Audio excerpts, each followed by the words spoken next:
Hello, Paul. How are you? Hey, good, Chris. How you doing? Good. Your book about the Walking Dead, the anatomy of the Walking Dead, couldn't come out at a better time. Did you exactly plan it for a Halloween release? Yeah, we kind of did. I mean, and it took some boogieing on the part of myself and my editor to get it out in time. But yeah, we knew generally we were going to have it done around October, and we figured we wanted to get it out before the show came back and before Halloween and before New York Comic Con, for that matter as well. So yeah, we did time it to come out right now. When people think of the Wall Street Journal, which you're a reporter for and you've been working at for the last 25 years, they don't exactly think of The Walking Dead. No, they don't. They probably think of the stock market and the bond market, and those are things that I actually covered and wrote about too. Falling into the Walking Dead was really sort of a random thing where we have an art section, and they started doing recaps of a bunch of shows because that was becoming popular online. And the guy who was doing the recaps of The Walking Dead left, and they had nobody else in the newsroom who watched the show at the time, and I was the only one, really.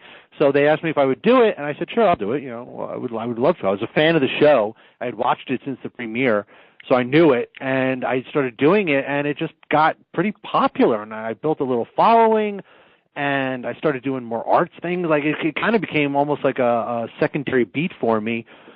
And it just grew and grew, and, as I was writing more and watching it, I started thinking more about the show and why is it so popular, and what is it about zombies that attracts people, and what is it about the times we're in? Does it say something about that? And so there were a lot of things kind of floating around in my head, and then the idea of doing a book came up, and I jumped at it. I thought, yeah, that would be great. It's a perfect opportunity for me to kind of, on the one hand, try to be intellectual about this and think of it on a sort of, cultural resonance level, and on the other hand, just be a complete fanboy. And, how many fans get, 300 some odd pages to indulge their passion? So I was very excited about having that chance. The one thing you could tie The Walking Dead into the Wall Street Journal with, since you're talking about stocks and money, is just how much money The Walking Dead has made. Yeah, it's interesting. We don't know exactly how much money The Walking Dead has made. There are a couple of lawsuits going on around right now that may end up on bringing that out into the light. Frank Darabont, the original showrunner, the guy who developed the show for television, was fired by AMC under some really kind of screwy circumstances after season 1 while they were filming season 2, and he ended up suing the television network, suing AMC, arguing that they were not being honest about how much money the show was bringing in, and they were basically shortchanging him. And then recently, just this past summer, the executive producers, Robert Kirkman, Gail Ann Hurd, I believe Scott Gimple and Greg Nicotero were in on that lawsuit too. They also have sued AMC, alleging basically the same thing. Darabont's lawsuit is going to get its day in court in 2018, so we may find out exactly how profitable the show is, but there's no doubt this show it's been extremely profitable for AMC. I mean, it is the number 1 ranked show on television in that sort of key 18 to 54 age demographic. And for a cable show to be that is almost unprecedented. I mean, it's really a huge moneymaker for AMC. Now, you cover up to the first 7 seasons of the show. Right. Yeah. Yeah, no spoiler alerts in this book. What we're going to see on Sunday night, it's not represented in the book at all. And also, I started out watching the TV show. The show is based on graphic novels. I started out watching the show, so even though the graphic novels, which are still going on by Robert Kirkman, even though the graphic novels are still going on and the story is further ahead there, I do not talk about that. I'm a TV guy first. So this book is 7 seasons of the TV show. If you have not watched it, don't read it because there are spoilers throughout. I talk about everything, but that is it. It is up to the point where Rick Grimes' group of Alexandrians are fighting Negan's group of saviors, and that's what we're going to see on Sunday. And I do not know what happens, and even if I knew, I wouldn't tell you because I'm a militant anti-spoiler guy. I absolutely want people to watch the show and enjoy it on their own. It's around your time, actually, the book came out, that volume 28 of the comic book came out in trade paperback. Yeah, absolutely. And the comic book is, I think it's, it's far, the story is far, far ahead. There are characters I don't know and things I don't, like, I avoid spoilers on the comics because I don't want to know them. So, I absolutely, and if anyone's listening to this and you run into me, do not tell me what's going on in the comics. I don't want to know. Like, I don't want to have it spoiled. Yeah, no super big spoilers. I mean, obviously, comic books kill the characters off a little differently than they do on the TV show. Right. They just ended the Whisper War in the comic books. So, it's funny how fast the comic book can catch up with the TV series can catch up with the comic book. But back to your book, it's like you're having conversations with fans within your book. How do you write a narrative like that in a book about a TV series? Yeah, it was interesting. I really had a very wide latitude about how to approach the show.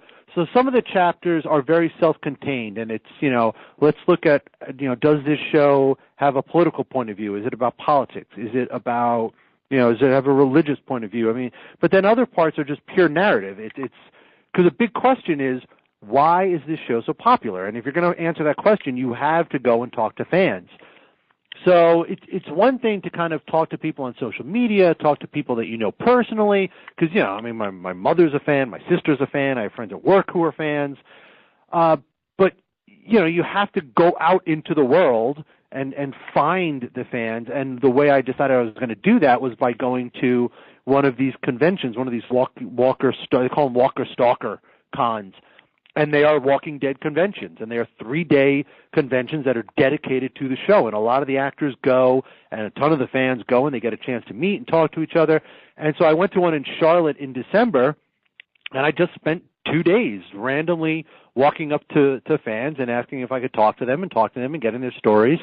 And then you just kind of write that in a narrative, and the narrative was, okay, I want to answer this question. How am I going to do that? I'm going to the convention. Here's the convention, and describe the convention and sort of relate some of the stories of people.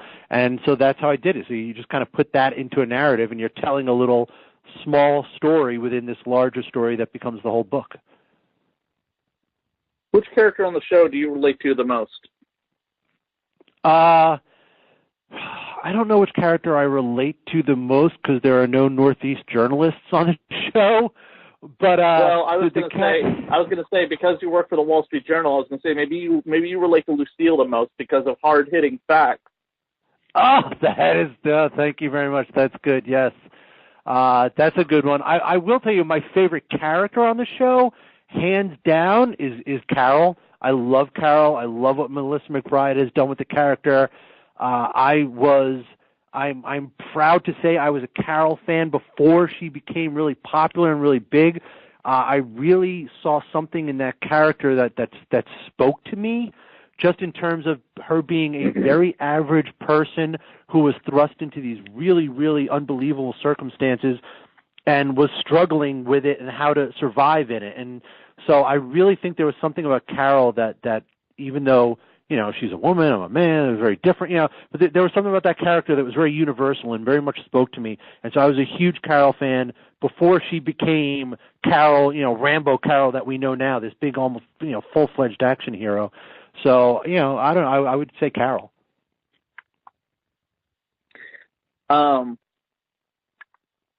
Is this your first, really kind of geeky book that you've ever written? I guess no, because my first book was about Bitcoin, which is equally can be, actually Bitcoin is probably more obscure than The Walking Dead and equally as nerdy and geeky, just in a very, very different way. I mean, this is certainly my first pop culture sort of, genre fiction book. The book itself is nonfiction, but about a genre fiction show. So it's the first book like that, but, I've carved out a very odd life for myself at the Wall Street Journal, being the Bitcoin beat writer and the resident zombie expert. So I don't know. I think just that kind of nerdy stuff is in my blood. Would you ever think about doing something about this with other prolific shows like Game of Thrones or God, even like Supernatural, which has been on for 13 seasons? Yeah, I would.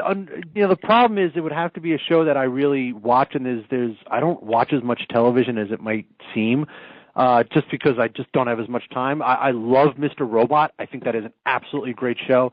I loved Orphan Black. There were a couple of shows that I followed very, very obsessively, and yeah, I would absolutely do another book like this. I mean, this was fun. Writing this book was absolutely fun. It was a complete blast. So. Yeah, I mean, if the opportunity came up and it was something I felt I could do intelligently and something I believed in and followed and I knew, because if you try to fake it with these fans, they will smell you in a second.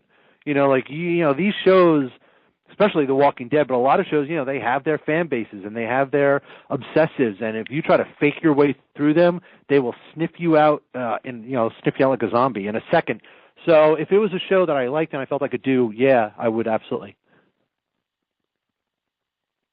Well, Paul, we really do appreciate you coming on the show to talk about The Walking Dead. It definitely sounds you're as passionate as a fan as I've ever met from somebody from the Wall Street Journal. That's what really threw me about that when I got that email about the book, and I was like, really? Right. I'm always expecting, money and stuff like that, but it's really cool that The Walking Dead kind of penetrates the clan-dice of people in all sorts of different walks of life, that we can all come together and watch zombies getting their heads bashed in and Rick and Negan exhibiting dialogue that we would never actually be able to say to our coworkers, but we really want to. All right. Well, some of that gets through. The newsroom can be a pretty rough place, so sometimes some of that gets through. Definitely. Would you ever dress up as a character from The Walking Dead for Halloween this year, since you wrote this book? Yeah, I would. I've been trying to figure out who I want to be for Halloween this year. I may end up doing it. Don't do somebody that everyone's been doing. Like, don't do Rick, don't do Negan, because I'm as sick and tired of seeing Negan cosplayers as I am Harley Quinn. Yeah, I would do a zombie, but I think I would terrify my 8-year-old, so I can't do a zombie. I don't know who I'm going to be. But hey, Paul, I got an idea. You be a zombie. Dress up your 8-year-old like a plant. Like a plant? Yeah, Plant versus Zombies. Oh, okay. All right, there you go. We got it. We're done. Halloween is done. Yeah. Yeah. The famous mobile game. Right. Which, by the way, that mobile game would never have come about if it not for The Walking Dead. Yeah, of course. I mean, yeah, it's and I know we don't have much time, but it's interesting how many things The Walking Dead has spawned. I mean that's a whole nother topic we could discuss at another time.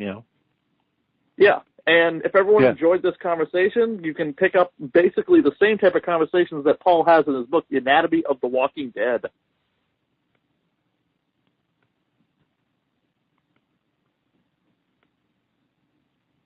Hello? All right. Yeah. No. Yeah. I'm sorry. I'm here. Yeah.